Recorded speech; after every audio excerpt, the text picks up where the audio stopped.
Depowered and in hiding. Do the heroes stand a chance? Welcome to the Comicstorian Complete Story series, where we take trade paperbacks and single issues and we break them down into digestible bites to help you understand. Then we read them dramatically back to you. All alterations to the panels, text, and images are to prevent copyright problems, and all art is owned by its respective companies. Absolute Power continues today with Part 3. Amanda Waller, Queen Brainiac, Failsafe, and their Task Force 7 have depowered many heroes and put them all on the defensive.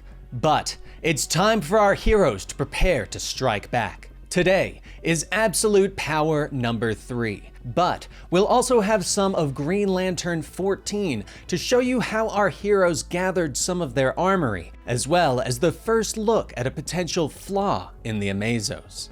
I hope you enjoy. After being captured by Task Force 7 and brought to the island prison of Gamora, Hal Jordan has managed to slip free of his interrogation and moves quietly through Amanda Waller's prison complex. Moving through the base, he eventually comes to a large storehouse where he discovers a couple of soldiers standing guard over a vast amount of weapons that were confiscated from the Hall of Justice. Hal smiles and slips inside. Using one of Toyman's tops to distract the guards, he knocks them both out. Piece of cake, Hal says with a smile as he moves deeper into the chamber while slipping on his recovered ring. But he rounds the corner to discover a large group of guards. They shout at him and Hal turns to escape. "Had to open my big mouth," Hal shouts as an alarm begins to sound somewhere in the base. He leaps over a crate as the guards open fire, rounds ripping through the crates. Hal lands and checks around. His eyes open wide as he sees large guns in a case nearby. But his excitement drops as he reads the description. Condiment King's guns? Jordan Luck strikes again, he sighs. The soldiers move around the crates, readying their weapons for an attack. But Hal leaps over, spraying condiments on them.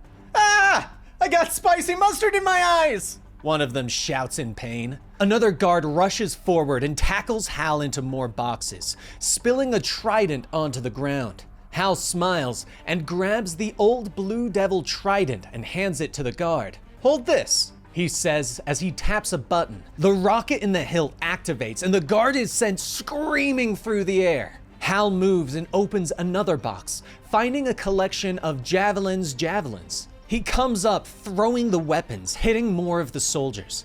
But his hand is suddenly stopped as a green construct forms around it. Hal turns in shock as Jadestone is standing behind him, glowing with the power of the lanterns. Hal puts up his hands and slowly backs away.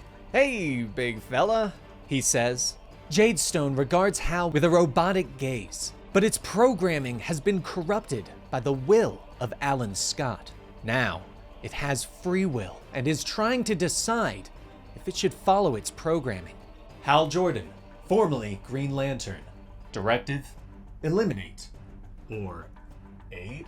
It ponders. Hal smiles. "I vote for the second one," he says before turning and running, and Jadestone watches him flee. "Eliminate," it decides. Activating its speed force, it flashes through the air and appears before Hal. And with no time to stop, Hal slams into it and falls to the ground. He reaches for another shattered case and finds one of Abracadabra's wands. Holding it up, he aims it at the robot as it begins to charge. A powerful energy wave flies out, but Jadestone meets it with its own lantern energy, causing a massive explosion in the room. When the smoke clears, Jadestone scans the crater and finds Hal missing. When Hal opens his eyes, he discovers his friends standing over him. "Hal? Are you okay?" Diana asks. Hal fully opens his eyes to see Wonder Woman, Batman, and Superman standing over him. As Diana tends to her friend, Batman and Superman look around at the large assortment of weapons that are teleported in with Hal. "Seems you brought us some presents," Superman notes with a smile. Gamora Island. Amanda Waller stands in her command center, Failsafe and the Brainiac Queen by her side. The Queen reports that John Kent is still searching the globe for the heroes that escaped the Fortress of Solitude. Waller nods and turns to Failsafe, asking for a report on Task Force 7. fast approaching 100% apprehension rate of both heroes and villains. Some of the units are becoming marginally less responsive for some reason. If it continues to be an issue, I will remote activate a partial reset, Failsafe reports. Waller nods and orders them to return to their work before turning back to her command center. Meanwhile, the heroes that escaped the Fortress of Solitude through a boom tube find themselves on Themyscira, the island of the Amazons. Though the Amazons normally have a no-men policy, Wonder Woman and Wonder Girl have managed to broker a deal with Queen Nubia to provide sanctuary for the heroes of Earth, at least for a short time. Big Barda looks around at the gathered heroes, knowing that they need to be ready for Superman's son's next attack. Flash, do you still have the kryptonite from the fortress? Zealot asks Wally. He looks ashamed, but nods. Then hand it over. It's him or us now, Dr. Midnight says, now completely unable to see without his powers. But Nightwing steps forward, standing up to Barda and the others. Stop! That kid is clearly being manipulated by the Brainiac Queen. He's a casualty of war, not an enemy. He can be saved, Nightwing tells her. She begins to argue, but Nightwing doesn't back down. This discussion is closed, he tells her, meeting her glare. Barda stares for a moment longer before turning away. We will deal with him your way, but whatever blood he spills is yours alone to account for, she growls. Nightwing nods. So noted, he tells her. He turns back to the gathering of heroes, reminding them that Batman, Superman, Zatanna, Wonder Woman, and Robin have all gone off on their respective missions. The rest of the heroes need to prepare for a counterattack. With what? Some of us can't even throw a decent punch, someone shouts. Nightwing nods and motions to Hal Jordan, who is gathering the gear that he brought from Waller's prison. With the good stuff, cold gun, weather wand, a lightning axe, hardly a Meso-level firepower, but you won't be defenseless, Hal says. Nightwing turns to the other heroes, asking Flash and Green Lantern to head to the Hall of Order to try and steal any more weapons and gather any intel they can find on Waller's operations and the Amazos. He asks Aquaman, Blue Beetle, Red Tornado, and Yara Flor to seek out John Starr and rescue him from the Suicide Squad. He then looks to Donna Troy, Big Barda, and the others and asks them to defend Themyscira in case any more of Waller's forces attack. The rest of us will follow up on distress signals from any heroes still in the field, Nightwing says before turning away. Meanwhile, Failsafe is dealing with the nation leaders from around the world, explaining to them that Waller and her forces have no issues with foreign nations, yet.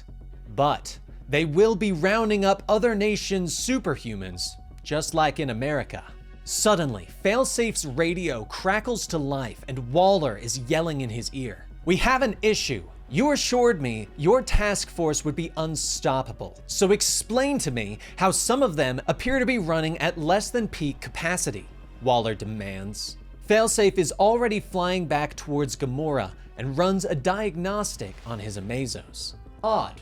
They seem to have absorbed some sort of infection, Failsafe notes. An infection of identity.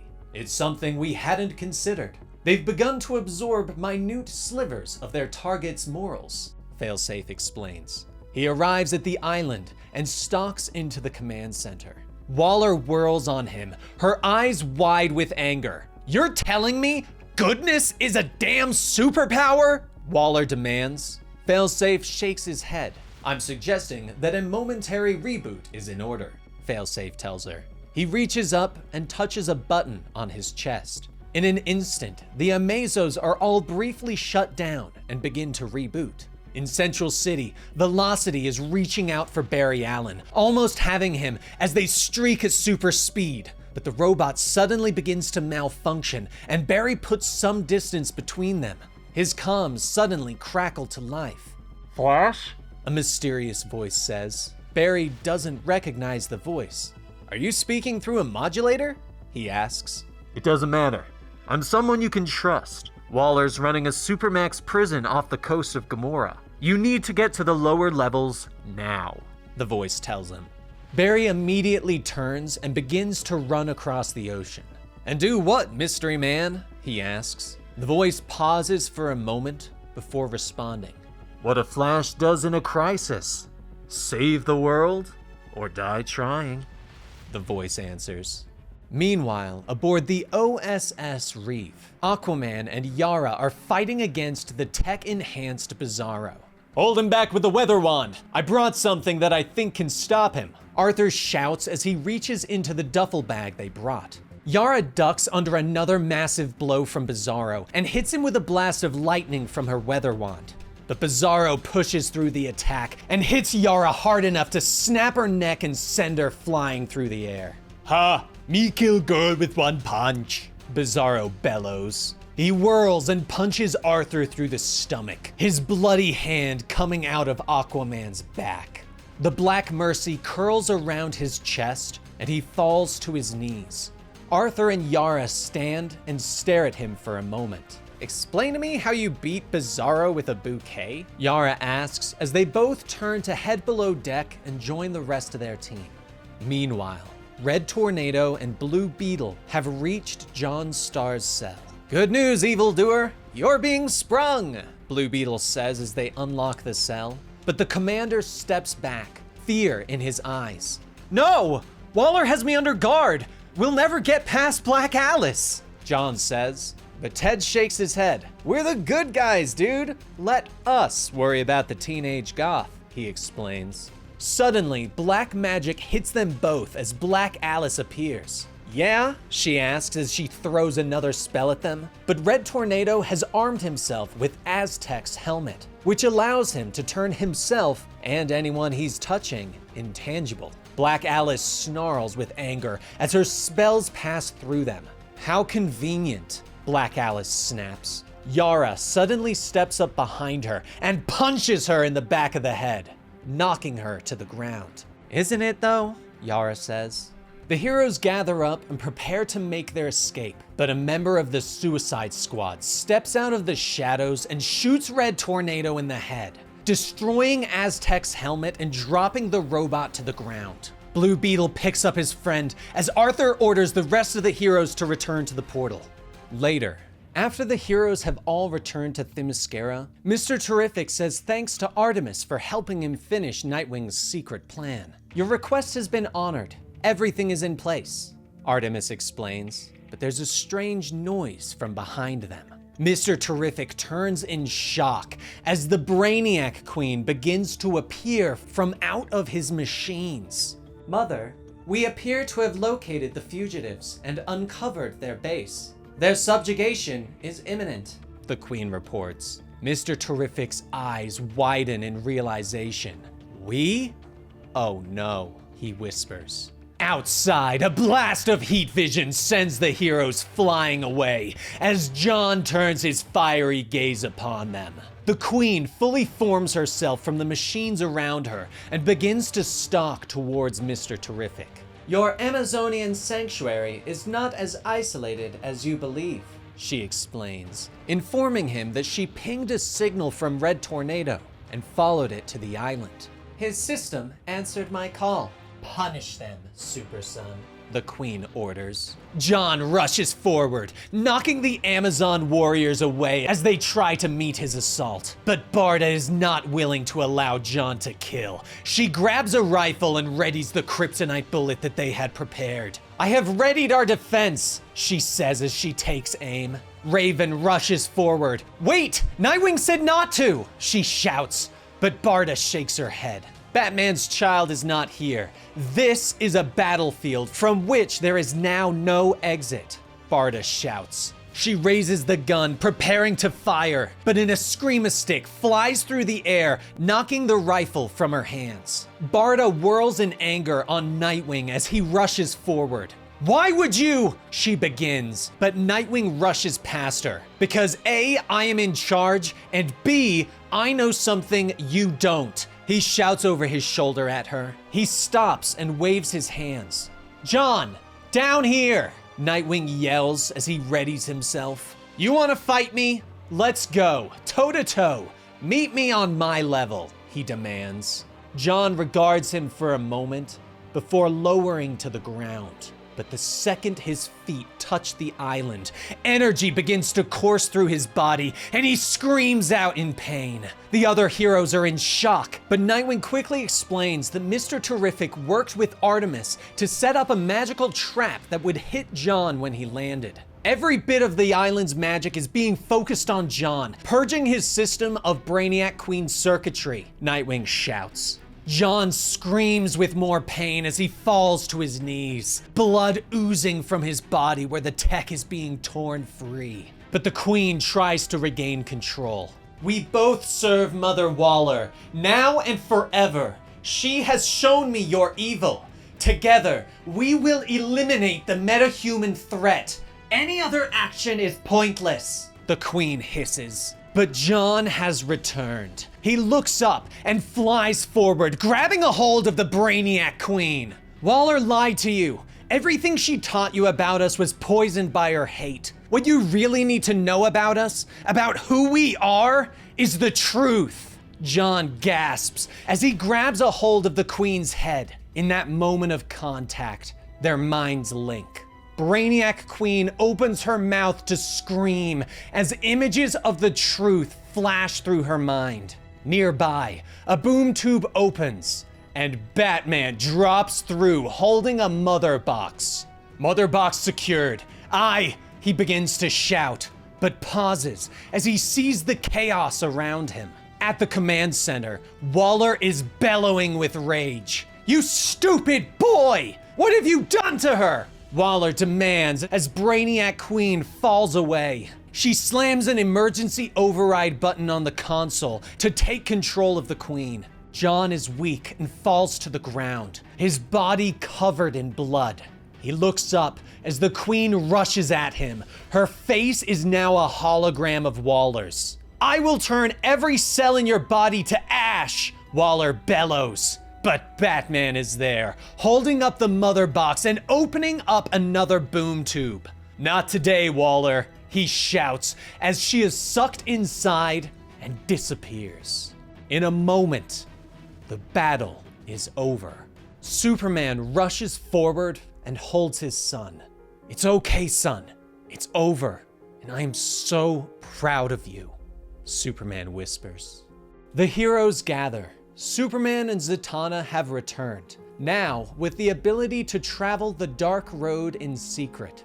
Wally also returned, having gathered the schematics on the Amazos. Nightwing nods and turns to everyone. Okay, gear up everybody. The Amazons will tend to Tornado and the wounded. It's time we took the fight to Waller, Nightwing says. He looks around and is surprised. Wait, where's Batman? Nearby, Batman is standing over John Starr. You're coming with us, Starr, Batman hisses as the villain cowers in fear. Because you know, don't you? You know how to get everyone's powers back, Batman growls. Meanwhile, in Waller's Supermax prison, Barry has reached the lowest level, and he is shocked to find a transmatter machine and his map of the multiverse. My map? How? Flash whispers. The voice crackles over the comms. How else? She stole it. And she's using it, the voice says. And the realization dawns on Barry. She's building a multiversal army, he whispers, unaware of the multiversal speedster supervillains rushing up behind. And there you have it. The heroes are finally ready for the final fight, and it seems like Waller might be getting nervous. If you enjoyed this video, please be sure to let us know in the comments down below. And if YouTube gives you a survey, please be sure to fill it out. They help the channel a lot. Anyway, thanks for watching, and I hope to see you again at the next video here at Comicstorian. Rest in peace, Benny.